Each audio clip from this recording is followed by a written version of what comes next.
بسم اللہ الرحمن الرحیم۔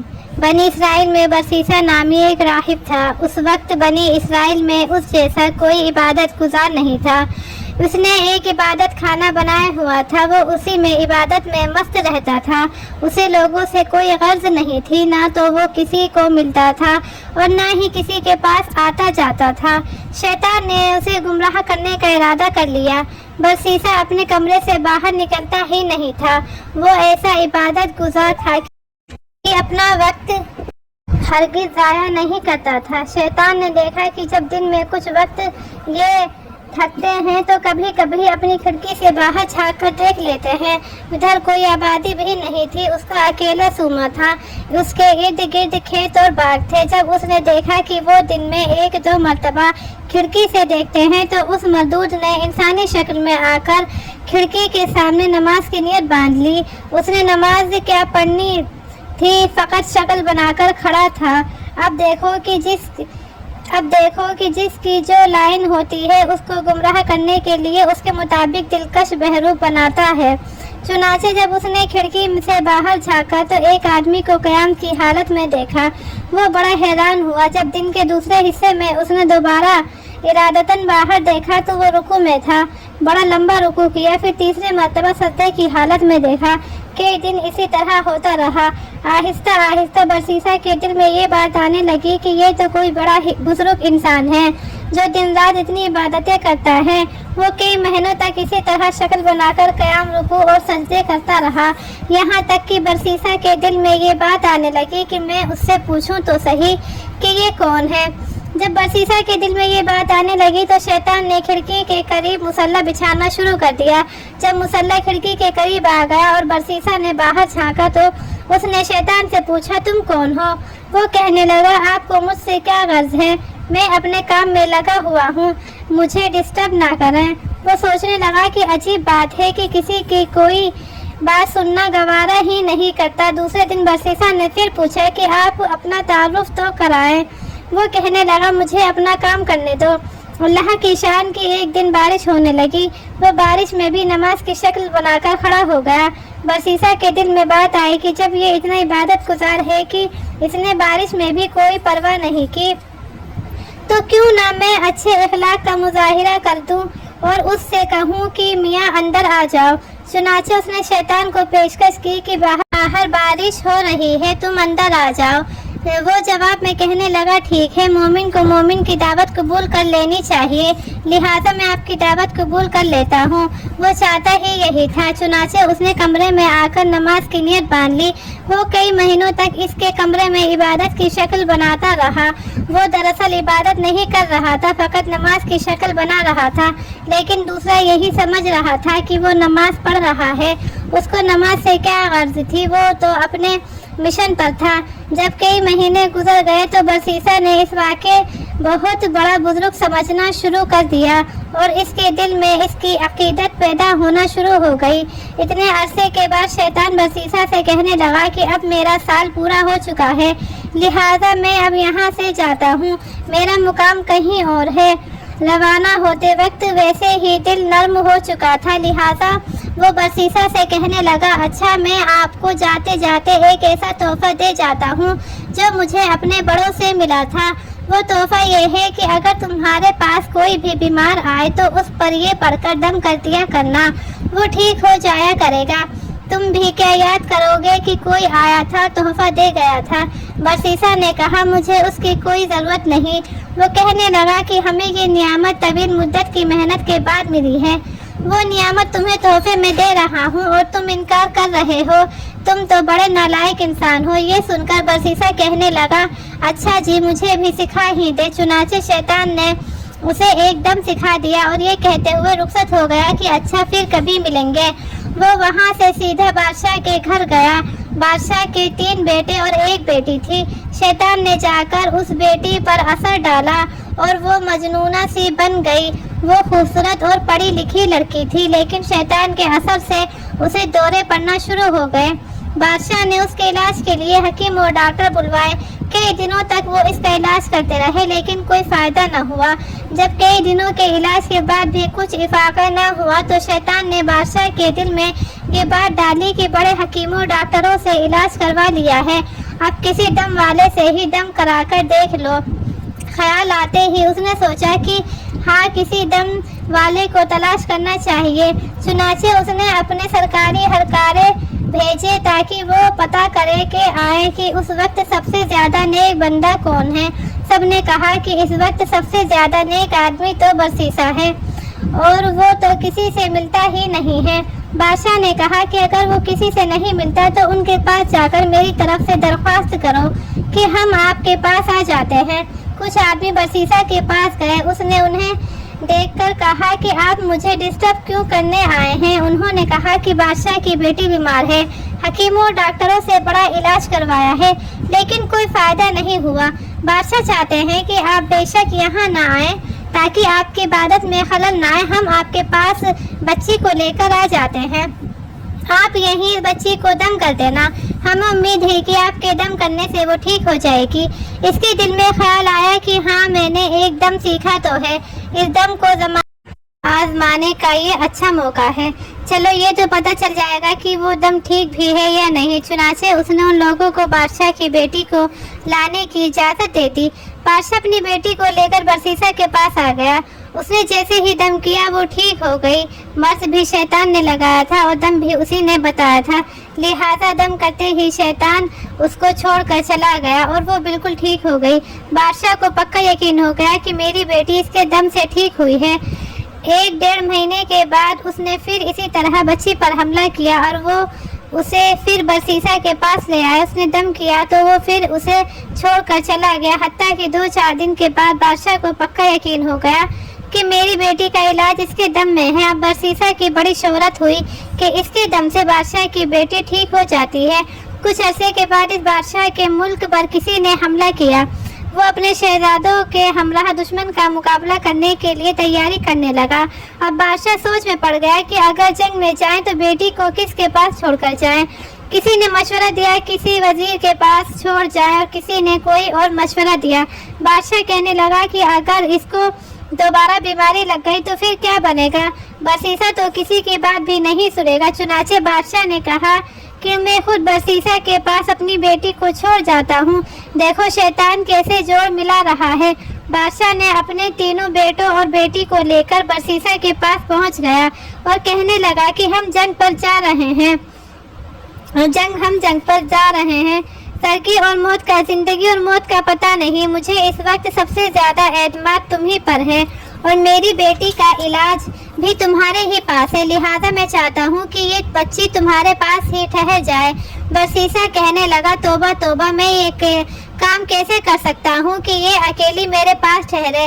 बादशाह ने कहा नहीं, ऐसी कोई बात नहीं है, बस आप इजाज़त दे दें, मैं इसके रहने के लिए आपके इबादत खाने के सामने एक घर बनवा देता हूँ और ये उसी घर में ठहरेगी। बरसीसा ने ये सुनकर कहा चलो ठीक है। जब उसने इजाज़त दे दी तो बादशाह ने उसके इबादत खाने के सामने घर बनवा दिया और बच्ची को वहाँ छोड़कर जंग पर रवाना हो गए। अब बरसीसा के दिल में बात आई कि मैं अपने लिए तो खाना बनाता ही हूँ, अगर बच्ची का खाना मैं ही बना दिया करूँ तो उसमें क्या हर्ज है, क्योंकि वो अकेली है, पता नहीं वो अपने लिए खाना पकाएगी भी या नहीं। चुनाचे वो खाना बनाता और आधा खुद खा कर बाकी आधा खाना अपने इबादत खाने के दरवाजे से बाहर रख देता और अपना दरवाज़ा खटखटा देता। ये उस लड़की के लिए इशारा होता कि अपना खाना उठा लो। इस तरह वो लड़की खाना उठाकर ले जाती और खा लेती। कई महीनों तक यही मामूल रहा। उसके बाद शैतान ने उसके दिल में ये बात डाली कि देखो वो लड़की अकेली रहती है, तुम खाना पकाकर अपने दरवाजे के बाहर रख देते हो और लड़की को वो खाना उठाने के लिए गली में निकलना पड़ता है। अगर कभी किसी मर्द ने देख लिया तो वो तो इसकी इज्जत खराब कर देगा, इसलिए बेहतर यह है कि खाना बनाकर उसके दरवाजे के अंदर रख दिया करो ताकि उसको बाहर निकलना ही न पड़े। चुनाचे बरसीसा ने खाना बनाकर इसके दरवाजे के अंदर रखना शुरू कर दिया। वो खाना रखकर कुंडी खटखटा देता और वो खाना उठा लेती। ये सिलसिला चलता रहा। جب کچھ اور مہینے بھی گزر گئے تو شیطان نے اس کے دل میں ڈالا کہ تم خود عبادت میں لگے ہوتے ہو، یہ لڑکی اکیلی ہے، ایسا نہ ہو کہ تنہائی کی وجہ سے اور زیادہ بیمار ہو جائے، اس لیے بہتر ہے کہ اس کو کچھ نصیحت کر دیا کرو تاکہ یہ بھی عبادت گزار بن جائے اور اس کا وقت ضائع نہ ہو۔ یہ خیال دل میں آتے ہی اس نے کہا کہ ہاں یہ بات تو بہت اچھی ہے، لیکن اس کے کام کی کیا ترتیب ہونی چاہیے؟ شیطان نے اس بات کا جواب بھی اس کے دل میں ڈالا کہ اس کو کہہ دو کہ وہ اپنے گھر کی چھت پر آ جایا کرے اور تم بھی اپنے گھر کی چھت پر بیٹھ جایا کرو اور اس سے واضح و نصیحت کیا کرو۔ چنانچہ اس نے اسی ترتیب سے واضح و نصیحت کرنا شروع کر دی۔ اس کے واعظ کا اس لڑکی پر بڑا اثر ہوا، اس نے نمازیں اور وظیفے شروع کر دیے۔ اب شیطان نے اس کے دل میں یہ بات ڈالی کہ دیکھ تیری نصیحت کا اس پر کتنا اثر ہوا، ایسی نصیحت تو ہر روز ہونی چاہیے۔ چنانچہ اس نے روزانہ نصیحت کرنا شروع کر دی۔ اس طرح کرتے کرتے جب کچھ وقت گزر گیا تو شیطان نے پھر اس کے دل میں یہ بات ڈالی کہ تم اپنے گھر کی چھت پر بیٹھتے ہو اور وہ اپنے گھر کی چھت پر بیٹھتی ہے، راستے میں گزرنے والے کیا باتیں سوچیں گے کہ یہ کون باتیں کر رہے ہیں، اسی طرح تو بہت ہی غلط تاثیر پیدا ہو جائے گی۔ اس لیے بہتر ہے کہ چھت پر بیٹھ کر اونچی آواز سے بات کرنے کے بجائے تم دروازے سے باہر کھڑے ہو کر تقریر کرو اور وہ دروازے کے اندر کھڑی ہو کر سن لے، پردہ تو ہوگا ہی صحیح۔ چنانچہ اب اسی ترتیب سے واضح نصیحت شروع ہو گئی۔ کچھ عرصے تک اسی طرح معمول رہا۔ اس کے بعد شیطان نے پھر برسیسہ کے دل میں خیال ڈالا کہ تم باہر کھڑے رہ کر تقریر کرتے ہو، دیکھنے والے کیا کہیں گے کہ پاگلوں کی طرح ایسے ہی باتیں کر رہا ہے، اس لیے اگر تقریر کرنی ہے تو چلو کیوار کے اندر کھڑے ہو کر لیا کرو اور وہ دور کھڑی ہو کر سن لیا کرے گی۔ چنانچہ اب اس نے دروازے کے اندر کھڑے ہو کر تقریر کرنا شروع کر دیا۔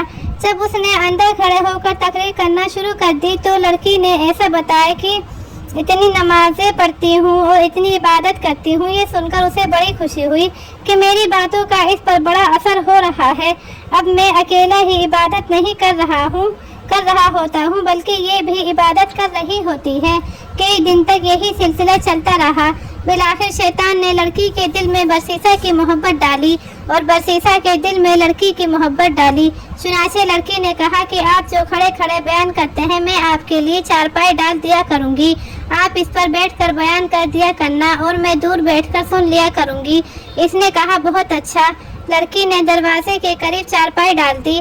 برسیسہ اس پر بیٹھ کر نصیحت کرتا رہا، لڑکی دور بیٹھ کر باتیں سنتی رہی اور اس دوران شیطان نے برسیسہ کے دل میں لڑکی کے لیے بڑی شفقت اور ہمدردی پیدا کر دی۔ کچھ دن گزرے تو شیطان نے عابد کے دل میں بات ڈالی کہ نصیحت سنائی تو لڑکی کو ہوتی ہے، دور بیٹھنے کی وجہ سے اونچا بولنا پڑتا ہے، گلی سے گزرنے والے لوگ بھی سنتے ہیں۔ کتنا اچھا ہو کہ یہ چارپائی ذرا آگے کر کے رکھ لیا کریں اور پست آواز میں گفتگو کر لیا کریں۔ چنانچہ برسیسہ کی چارپائی لڑکی کی چارپائی کے قریب تر ہو گئی اور واضح نصیحت کا سلسلہ جاری رہا۔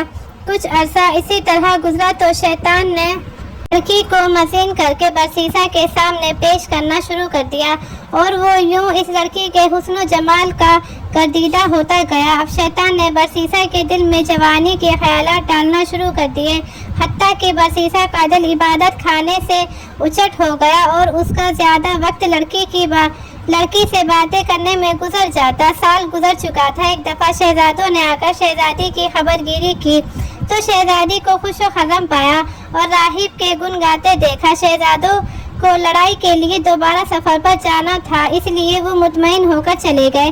اب شہزادوں کے جانے کے بعد شیطان نے اپنی کوشش تیز تر کر دی۔ چنانچہ اس نے برسیسہ کے دل میں لڑکی کا عشق پیدا کر دیا اور لڑکی کے دل میں برسیسہ کا عشق بھر دیا، حتیٰ کہ دونوں طرف برابر کی آگ سلگ اٹھی۔ اب جس وقت عابد نصیحت کرتا سارا وقت اس کی نگاہیں شہزادی کے چہرے پر جمی رہی۔ شیطان لڑکی کو نازاوین سکھاتا اور وہ سراپا نازمین رشک कमर अपने अंदाज़ो अतवार से बरसीसा का दिल लुभाती, हत्ता कि आबिद ने अलहदा चारपाई पर बैठने के बजाय लड़की के साथ एक ही चारपाई पर बैठना शुरू कर दिया। अब उसकी निगाहें जब शहजादी के चेहरे पर पड़ी तो उसने उसे सरापा हुस्न जमाल और जाजिब नजर पाया। चुनाचे अपने शहवानी जज्बात पर काबू ना रख सका और उस शहजादी की तरफ हाथ बढ़ाया। शहजादी ने मुस्कुराकर उसके हौसला अफजाई की, यहाँ तक कि बरसीसा जिना का मुर्तकिब हो गया। जब दोनों के दरमियान से हया की दीवार हट गई और जिना के मुर्तकिब हुए तो वो आपस में मियाँ बीवी की तरह रहने लग गए। इसी दौरान शहजादी हामिला हो गई। अब बरसीसा को फिक्र लाहक हुई कि अगर किसी को पता चल गया तो क्या बनेगा, मगर शैतान ने उसके दिल में ख्याल डाला कि कोई फिक्र की बात नहीं, जब वसा हमल होगा तो नो मौलूद को जिंदा दरकूर कर देना और लड़की को समझा देना, वो अपना भी ऐब छिपाएगी और तुम्हारा भी ऐब छिपाएगी। इस ख्याल के आते ही डर और खौफ के तमाम हिजाब दूर हो गए और बरसीसा बेखौफ खतर हवस परस्ती और नफ्स परस्ती में मशगूल रहा। एक वो दिन भी आया जब इस शहजादी ने बच्चे को जन्म दिया। जब बच्चे को दूध पिलाने लगी तो शैतान ने बरसीसा के दिल में डाला कि अब तो 1.5-2 साल गुजर गए हैं और बादशाह और दीगर लोग जंग से वापस आने वाले हैं। शहजादी तो उनको सारा माजरा सुना देगी, इसलिए तुम इसका बेटा किसी बहाने से कत्ल कर दो ताकि गुनाह का सबूत ना रहे। चुनाचे एक दफ़ा शहजादी सोई हुई थी, उसने बच्चे को उठाया और कत्ल करके घर के सहन में दबा दिया। अब माँ तो माँ ही होती है। जब वो उठी तो उसने कहा, मेरा बेटा किधर है? उसने कहा, मुझे तो कोई खबर नहीं। माँ ने इधर उधर देखा तो बेटे का कहीं सुराग न मिला। चुनाचे वो उससे खफा होने लगी। जब वो खफा होने लगी तो शैतान ने बरसीसा के दिल में बात डाली कि देखो ये माँ है और ये अपने बेटे को हरगिज नहीं भूलेगी। पहले तो ना मालूम ये बताती या ना बताती, अब तो ये ज़रूर बता देगी। लिहाजा अब एक ही इलाज बाकी है कि लड़की को भी कत्ल कर दो ताकि ना रहेगा बांस ना बचेगी बांसुरी। जब बादशाह आकर पूछेगा तो बता देना कि बस वो बीमार हुई थी और मर गई। जैसे ही इसके दिल में ये बात आई कहने लगा कि बिल्कुल ठीक है। चुनाचे उसने लड़की को भी कत्ल कर दिया और लड़के के साथ ही सहन में दफन कर दिया। इसके बाद वो अपनी इबादत में लग गया। कुछ महीने के बाद बादशाह सलामत वापस आ गए। उसने बेटों को भेजा कि जाओ अपनी बहन को ले आओ। वो बरसीसा के पास आए और कहने लगे, जी हमारी बहन आपके पास थी, हम उसे लेने आए हैं। बरसीसा उनकी बात सुनकर रो पड़ा और कहने लगा कि आपकी बहन बहुत अच्छी थी, बड़ी नेक थी और ऐसे ऐसे इबादत करती थी, लेकिन वो अल्लाह को प्यारी हो गई थी। ये सहन में उसकी कब्र है। भाइयों ने जब सुना तो वो रो धोकर वापस चले गए। घर जाकर जब वो रात को सोए तो शैतान ख्वाब में बड़े भाई के पास गया और इससे पूछने लगा, बताओ तुम्हारी बहन का क्या बना? वो कहने लगे, हम जंग के लिए गए हुए थे, उसे बरसीसा के पास छोड़कर गए थे, वो अब फौत हो चुकी है। शैतान कहने लगा, वो फौत नहीं हुई थी। उसने पूछा कि अगर वो फौत नहीं हुई थी तो क्या हुआ था? वो कहने लगा, बरसीसा ने खुद ये करतूत किया है और उसने खुद उसे कत्ल किया है और फला जगह उसे दफन किया है और बच्चे को भी उसने उसके साथ दफन किया था। इसके बाद वो ख्वाब में ही इसके दरमियानी भाई के पास गया और इसको भी यही कुछ सुनाया और फिर इसके छोटे भाई के पास जाकर भी यही कुछ कहा। तीनों भाई जब सुबह उठे तो एक ने कहा कि मैंने ये ख्वाब देखा है, दूसरे ने कहा मैंने भी यही ख्वाब देखा है, तीसरे ने कहा कि मैंने भी यही ख्वाब देखा है। वो आपस में कहने लगे कि ये अजीब इत्तेफाक है कि सबको एक जैसा ख्वाब आया है। सबसे छोटे भाई ने कहा, ये इत्तेफाक की बात नहीं है, बल्कि मैं जाकर तहकीक करूँगा। दूसरे ने कहा, छोड़ो भाई, ये कौन सी बात है, जाने दो। कहने लगा, नहीं मैं ज़रूर तफ्तीश करूँगा। चुनाचे छोटा भाई गुस्से में आकर चल पड़ा। उसे देखकर बाकी भाई भी उसके साथ हो लिए। उन्होंने जाकर जब जमीन को खोदा तो उसमें बहन की हड्डियां भी मिल गई और साथ ही छोटे से बच्चे की हड्डियों का ढांचा भी मिल गया। जब सबूत मिल गया तो उन्होंने बरसीसा को गिरफ्तार कर लिया। उसे जब काजी के पास ले जाया गया तो उसने काजी को रूबरू अपने उस घिनौने और मकरो फाल का इकरार कर लिया और काजी ने बरसीसा को फांसी देने का हुक्म दे दिया। जब बरसीसा को फांसी के तख्त पर लाया गया और उसके गले में फंदा डाला गया और फिर फंदा खींचने का वक्त आया तो फंदा खींचने से ऐन 2-4 लम्हे पहले शैतान उसके पास वही इबादत गुजार शक्ल में आया। उसे कहने लगा, क्या मुझे पहचानते हो कि मैं कौन हूँ? बरसीसा ने कहा, हाँ मैं तुम्हें पहचानता हूँ, तुम वही इबादत गुजार हो जिसने मुझे वो दम बताया था। शैतान ने कहा, वो दम भी आपको मैंने बताया था, लड़की को भी मैंने अपने असर डालकर बीमार किया था, उसे कत्ल भी मैंने तुझसे करवाया था, और अगर अब तू बचना चाहे तो मैं ही तुझे बचा सकता हूँ। बरसीसा ने कहा, अब तुम मुझे कैसे बचा सकते हो? वो कहने लगा, तुम मेरी एक बात मान लो, मैं तुम्हारा ये काम कर देता हूँ। उसने पूछा कि मैं तो आपकी कौन सी बात मानूं? शैतान ने कहा कि बस ये कह दो कि खुदा नहीं है। बरसीसा के तो हवास फाख्ता हो चुके थे। उसने सोचा कि चलो मैं एक दफ़ा ये कह देता हूँ, फिर फांसी से बचने के बाद दोबारा इकरार कर लूँगा। चुनाचे उसने कह दिया, खुदा मौजूद नहीं है। ऐन उस लम्हे में खींचने वाले ने खींच दिया और यूं उस इबादत गुजार की कुफ्र पर मौत आ गई और उसने गुमराही की मौत पाई।